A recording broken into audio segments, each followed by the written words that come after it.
What is up, guys? It is time for yet another tier list video. I'm your host, BC Keen, and as you can see, we got another good one cooking today. I adore Hazbin Hotel. It was recommended to me by some of my people in the community, and I watched it, and I loved it, and I figured, you know what?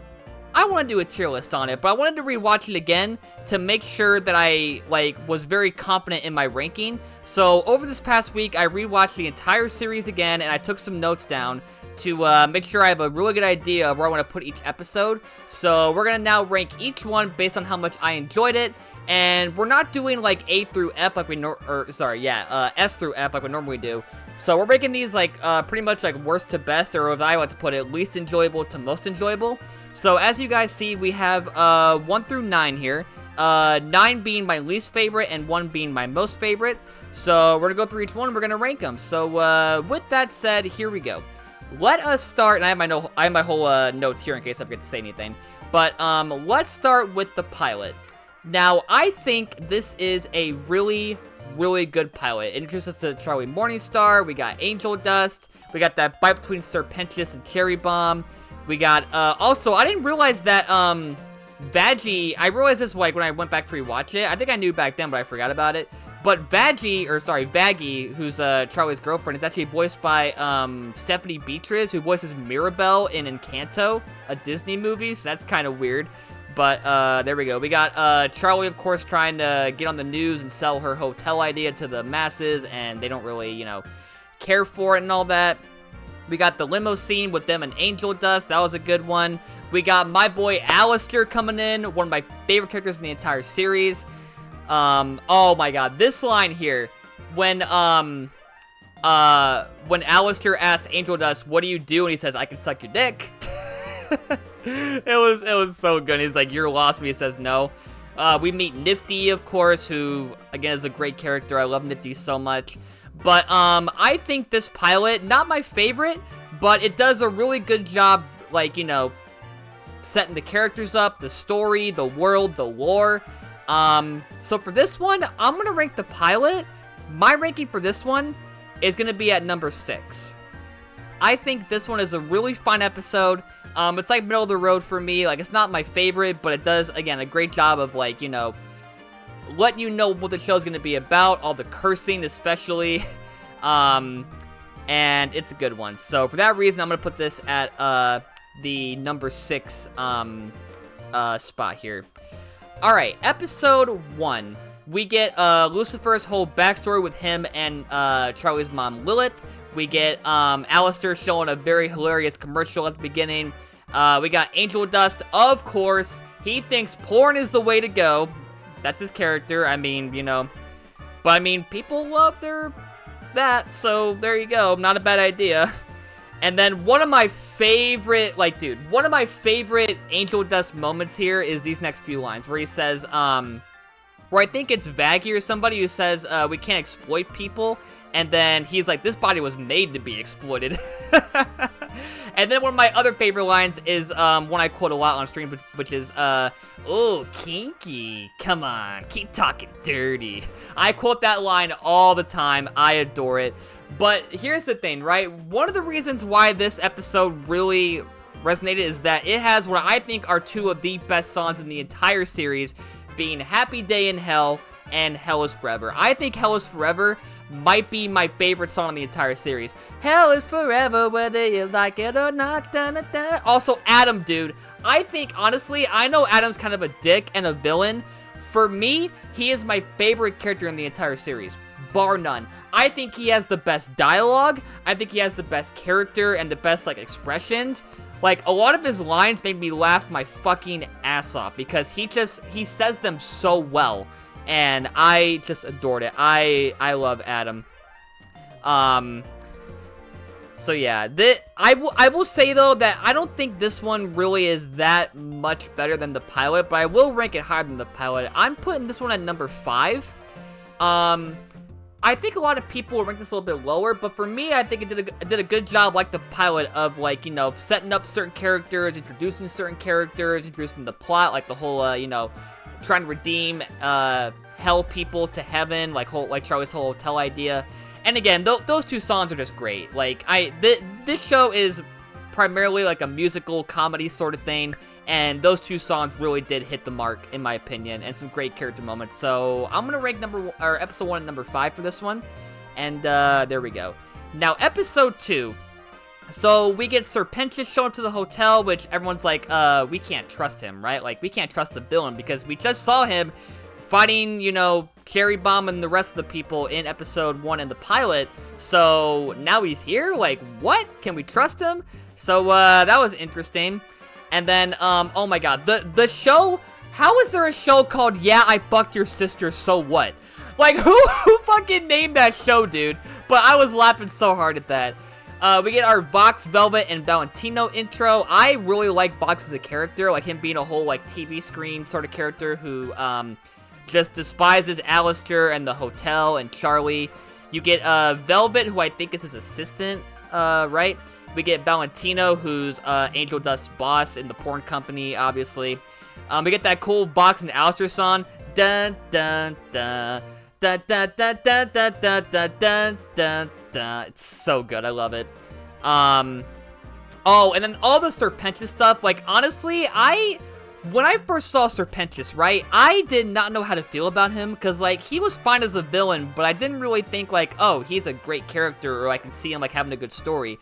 But this episode really sold me on him. The whole, like, hotel shenanigans, where he puts the camera in the bookshelf, and he's like, oh, I'm actually, like, you know, doing this to help Vox, I'm spying on you guys for him.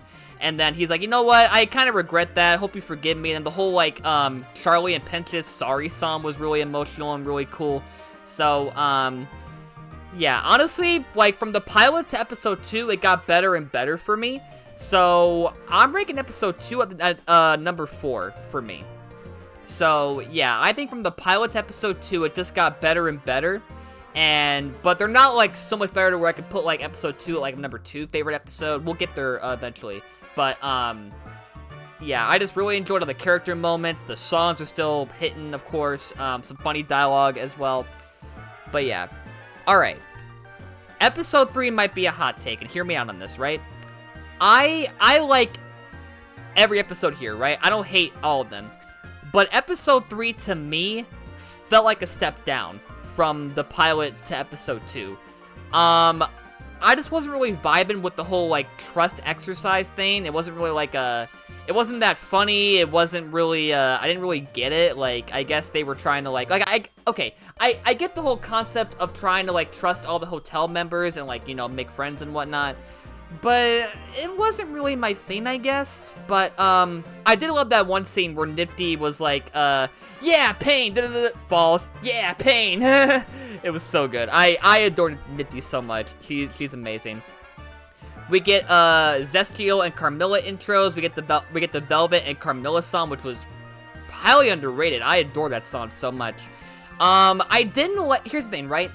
I like Angel Dust so much, but I didn't like the scene where his whole trust idea, his whole, like, idea for an exercise or a trust exercise was pretty much a sex dungeon, because I don't think that's gonna help. Like, that's just you being a character and being this, like, sexy character you got going on. It doesn't really help the plot.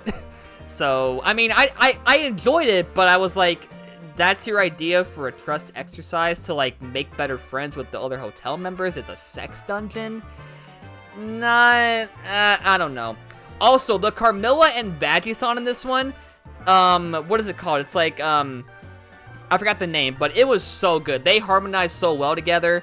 I think Vaggie's vocals were really good. And the whole plot line of, like, Penchus and his eggs being, like, taken away from him, it was fine. I didn't think it was, like, you know, an engaging storyline. So, yeah, I did like it, but I didn't really, like, love it that much. So, for me, I think 3 is, like, the weakest one of the entire bunch. So, I'm gonna put it at number 9. Again, not a bad episode, not a bad watch, but I enjoyed this one the least, because I just didn't really vibe with some of the plot lines here. I didn't really, you know, I think Angel Dust for me was a bit too much in this one, even though I like his character. I get why he's trying to, like, you know, make sex jokes and, like, do a whole sex dungeon thing, but I thought it was kind of, you know, not the right place to put that, with the whole, like, trust exercise thing they were doing. But, yeah, it was good, but not my favorite. It was just an okay watch overall. But, yes, there we go. Alright, episode 4. This one is like, if you know me, I love Angel Dust. This one is like the Angel Dust episode, right? We get the whole thing where he's like, you know, we get the whole Angel Dust and Val relationship where he's apparently abusing Angel into making porn movies. And we get the whole Husk and Angel Dust relationship as well. We get Charlie going to Angel's boss and trying to, like, you know, pull him out. And then Angel's like, no, please don't help me. I don't want your help. I'm trapped here. I can't do anything about it. And Charlie, like, runs away crying. That was a good moment. Oh my god, the one line where, Val's like, Angel, come here, please. And he's like, I'm coming. And he's like, not off camera, you're not. That is one of the best lines in the entire series by far. I like that one. There is one big reason why I think I love episode 4 so much. Poison, man. I think Poison might be my personal favorite song in the entire series, bar none. Is it, like, subjectively the best one? Maybe not, because there's a lot of good songs in here, but I think if I were to listen to one over and over again, I'd probably choose Poison, because Poison has a good story behind it, where it's like, you know, Angel is trying to get out of a situation, and he can't. He's, like, trapped, and he's, like, you know, he thinks of Val as his poison, and he's, like, you know, being forced to drink it and stay at the porn company and whatnot. So, I think, for me, the whole story of that song really upped it for me and made me enjoy it even more. We get Angel and Husk, of course, you know, bonding with the whole Loser Baby song. That was another good one. They put out the gangsters at the end. So, yeah, this one, for me, is one of my favorite ones in the entire series. Not my absolute favorite, but this one, for me, is number 3. I really love episode 4. Angel Dust really steals it here. I think what I wanted out of Angel Dust here is what I hoped episode 3 would be, because I think episode 3 kind of did Angel Dust a bit dirty in terms of, like, you know, showing his character with the whole sex dungeon stuff. But yeah, I think 4 really hammered home, like, you know, he is a porn star, but he's also kind of feeling trapped by it, right? Because his boss is abusing him and controlling him, and he's wanting to get out of it, and Charlie tried to get him out of it, and he couldn't, you know, man up and take her offer and try to, like, let her help him. And then just, you know, just some great character moments here. I also love, of course, the Husk relationship with Angel Dust. That was good. But, yeah, episode 4 is my number 3 choice. Alright, episode 5. Another good one. We have, Charlie's trying to, like, make hotel ideas. She's freaking out over it. Vaggie, of course. Oh, yeah, this is where Lucifer comes in. I forgot. I have it written down here. I didn't look at it. But, we get Lucifer's dad, Charlie's dad, Lucifer, finally coming in. He's a cool character. Not my favorite, but I do like him. We got Vaggie, of course. She's like, you gotta go talk to your dad, because he can help you, you know, because, you know, you haven't talked to your dad in a while. He could help you with this hotel idea. I also think the Lucifer and Alistair song was fine. I didn't really enjoy it that much. It's not one of my favorites, but it was just a fine watch. I will say this episode kind of gets dragged down by Mimsy. I'm not a big fan of Mimsy. The girl who comes in and brings the loan sharks, so she's trying to, like, run away from them, and they kind of, like, break into the hotel, and then Alistair fights them off. I'm not a fan of Mimsy. I don't know. I don't like her character. Her accent's fine, but, like, I think her as a character kind of dragged this down a bit for me. I didn't really enjoy her as a character. She's fine, but I mean, I just didn't really, like, you know, I don't want to see more of her after this, because, like, I didn't really vibe with her. We got Alistair, of course, as I said, fighting them. More Than Anything was another good song, between, Lucifer and Charlie. That was another good one. And then we get, Charlie going to heaven by the end. Her dad's like, yep, you can go, just be careful. This one felt fine to me. It was another fine watch. Some good songs in here, but I think it's kind of dragged down a bit by some parts of it. So for me, episode 5 is going to be number 7. Because it's not worse episode 3 in my opinion. It's kind of there. But I just didn't find it that funny. It wasn't that enjoyable for me. Again, Mimsy as a character kind of dragged it down for me because I didn't think she was a good character. The songs overall were fine, not my favorite. And just not, like, it didn't have my favorite moments in the entire series. We'll get to that coming up. But, yeah, it was just a fine watch. It was a fine episode. It's not bad, it's not great, it's just fine for me. So, I'm gonna rank 5 at number 7. Okay, episode 6. Here we go. Now we got the heavy hitters, right? We got Charlie going to heaven, going to be a part of the court and try to get her case looked at and try to get the heaven people on her side. We get Sarah and Emmy coming in. We got that awesome song, Welcome to Heaven, and it's such a fucking bop. I love that song. It is very short, though. It's like a minute long, but it's very, very underrated, and I really, really enjoyed it.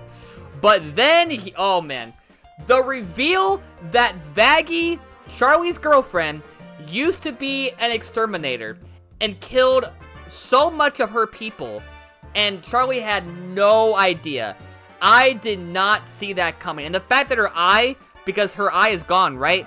It was cut out by the heaven people for her walking out on them and not wanting to kill people anymore.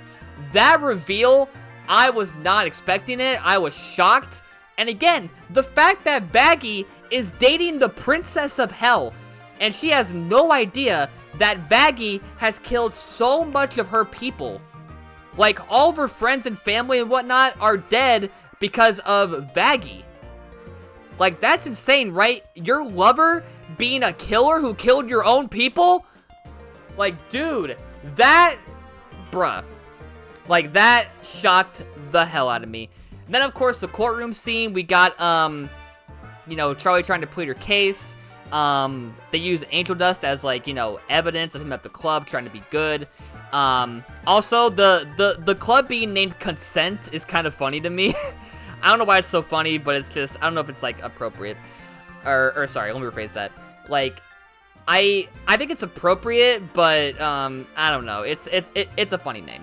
Also, we got that one really, really funny scene where Serpentius wants to basically bang Cherry Bomb, and he's like, I want to do a sex with you. Not just sex or the sex, I want to do a sex with you. It could be anything. It could be a blowjob, it could be a rim job, it could be fucking doggy style, I don't know. But he just says a sex, and that was like, I was laughing so hard. But then he's like, you know what? I want to fuck everyone. And right as he says that, he gets dragged into a fucking room by people who heard that. He's like, oh, okay. Like, there you go. He's not locked in a room. He wants to fuck everybody. There you go. There's the first group. Oh, man. But then we get Angel Dust finally telling off Val, saying, you won't control me. In the studio? Sure. Whatnot. But out here, you have no control over me. I love that scene so much. Because Angel Dust is finally sticking it to that BS fucking bullshit dude Val, who just is exploiting his body, which, I mean, Angel likes that, but still, I hate Val, man. I fucking hate Val. We get the song with Sarah and M joining in. We got Baggie's secret being revealed to Charlie, and she starts freaking out. We got Charlie losing the case at the end. They say that, you know, hell people can't be redeemed into heaven. There's no way to do that, so your case is lost. You lose. This episode, from start to finish, was a freaking roller coaster for me. Now, I will say, I debated for a long time, well, not a long time, like a day or two, like, do I think episode 6 is the best episode of the series? And for a bit, I did. However, we'll get to that one in just a bit. You could probably guess based on what's left. But, I think 6 is not quite number 1 for me, but it is abso-freaking-lutely number 2. I think, again, this episode, like, set up so much for the upcoming finale. Like, we got Baggie's secret being revealed to Charlie that she was an exterminator. We got the case being lost, and, like, you know, what do they do from here on out? We got Angel Dust being a good person and, you know, finally telling off Val, saying, fuck you, like, we're not in the studio, you can't control me anymore. It was great. And the songs, too, were also great as well. I enjoyed them a lot, so, there you go. Episode 6, easy number 2 for me, but not quite number 1. We'll get there in just a minute. Episode 7, a fine watch. And by me saying that, I already spoiled what's going to be number 7 and or number 8, number 1, so there you go. But anyway, episode 7 was fine for me, but you can tell as it goes on that they weren't really trying to make this like a big episode. It was pretty much being just used as a big setup for the grand finale, right? Like, I think the more you watch it, the more you feel that. Like, you know, the songs were fine. I love the whole Vaggie and Carmilla song when she's trying to, like, teach her how to kill exterminators. But, like, by the end, you can tell, like, they weren't really trying to make this, like, an all-out episode. They were trying to, like, really set up episode 8 and then go from there. So, for that, it does drag it down a bit for me, but I still enjoyed it. Like, I'm not gonna say I hate it, but, I'm not really a fan of episodes that, are just being used to set up future ones, right? Like, I want to enjoy every episode, like, you know, have some big moments and some big character moments and some, you know, really good scenes. This one's fine, though. I think it's fine. Again, we got Vaggie, training with, Carmilla, teaching her how to, you know, kill angels. We got the Rosie intro. Honestly, I think Rosie's kind of forgettable for me because she's only in this and the finale, right? She's a fine Overlord character, I guess. I don't really love her that much, but she was alright. Out for Love, like I mentioned, is a good episode. And then we got Charlie, who recruits the Overlord army to help her fight the Angels, in the next episode. But yeah, like, it's a fine watch yet again, but like I said, you can really tell by the end that they weren't really trying to make this an all-out, like, big episode, like episode 6 was, for example. They were really trying to make this a good enough setup for episode 8. So, for that reason, it's gonna be at my number 8 spot. It's on the lower tier. Speaking of episode 8, now, when I tell you, right, I was torn between episode 6 and 8, because I knew, well, and 4 to an extent, because I love 4 as well, but 4, 6, and 8 for me were, like, in a three-way, like, battle for my top favorite.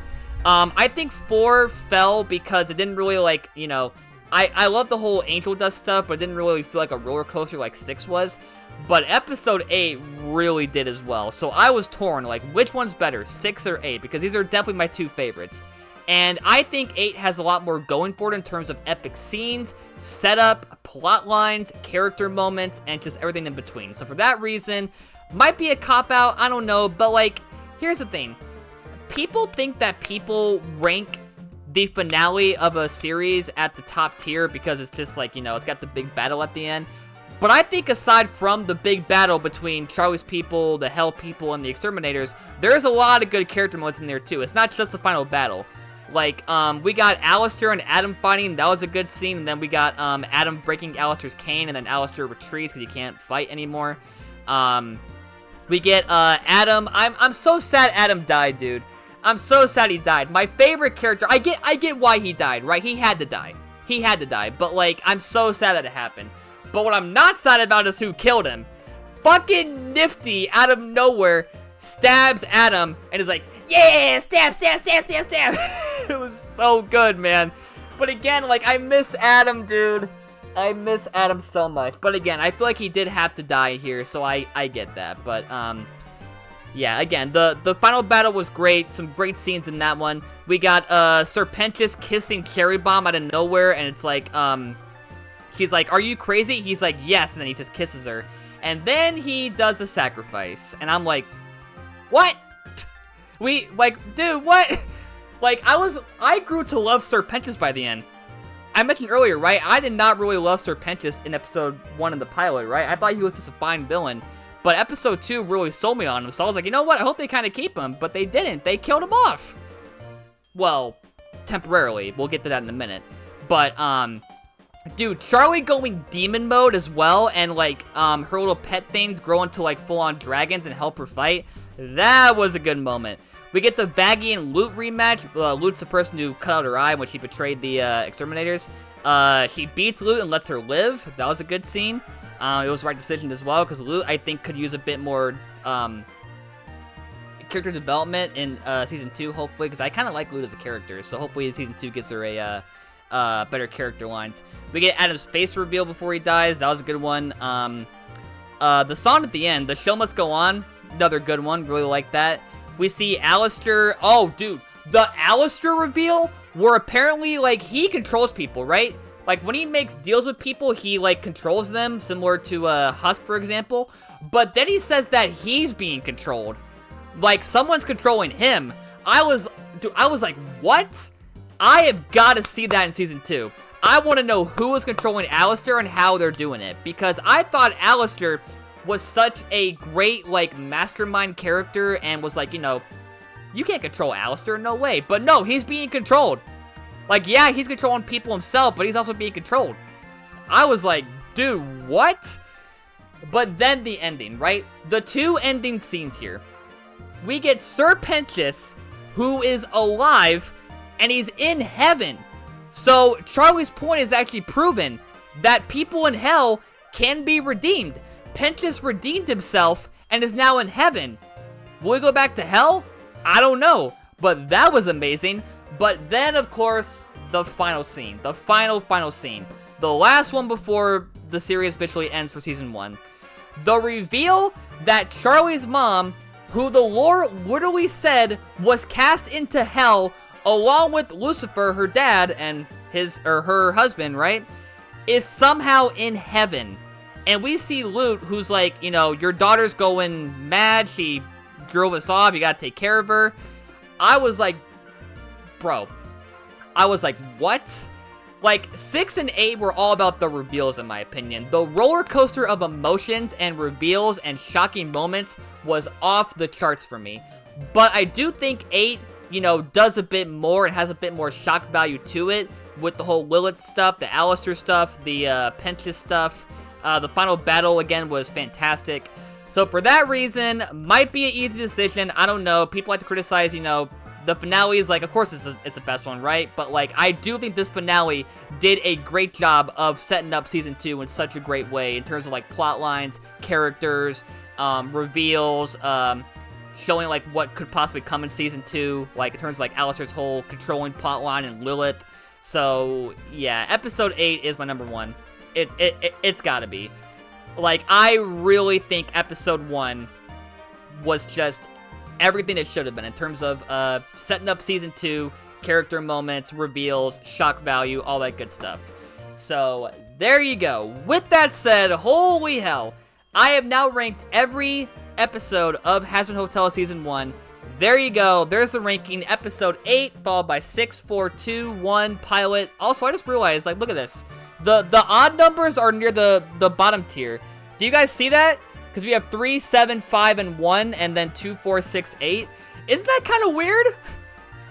Like, dude, how is that pattern a thing? Like, again, not intentional. I think these ones are my least favorite, 5, 7, and 3. But like, I didn't think this pattern would exist. But all right, there you go. Well, guys, that is my ranking of every Hazbin Hotel that is my ranking of every Hazbin Hotel Season 1 episode. So, hope you all enjoy. Let me know in the comments what your thoughts are, what you would change. What would you rank as your favorite episode of Hazbin Hotel Season 1? And, I guess there you go. Like, comment, subscribe, and I'll see you guys in the next tier list video. And until then, goodbye.